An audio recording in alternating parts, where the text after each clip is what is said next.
coming to a city near you.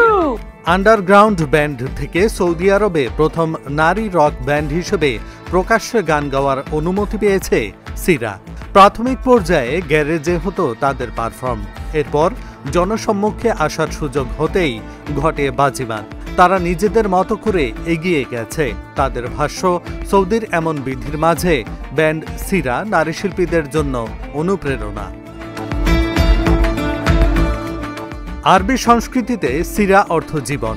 এই ব্যান্ডের মূল উদ্দেশ্য সৌদি নারীদের সঙ্গীতের প্রতি আগ্রহী করা। সদস্যরা জানান, বিধিনিষেধ সত্ত্বেও পরিবারের সমর্থন পেয়েছেন তারা। ব্যান্ডটির বেস সিঙ্গার মেস বলেন, সৌদি আরবে পারফর্ম করার মাঝে অন্যরকম একটা ব্যাপার আছে।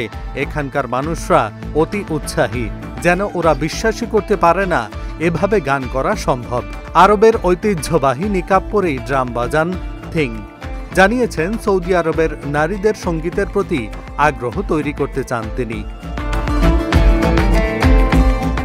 সিরাই প্রথম না।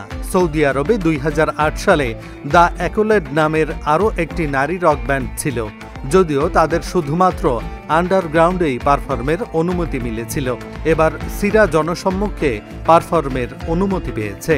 ভিশন 2030 সংস্কার পরিকল্পনার মাধ্যমে বেশ কিছু সাংস্কৃতিক ও সামাজিক পরিবর্তন করছে সৌদি সরকার, বিশেষ করে নারীদের অধিকারের ব্যাপারে।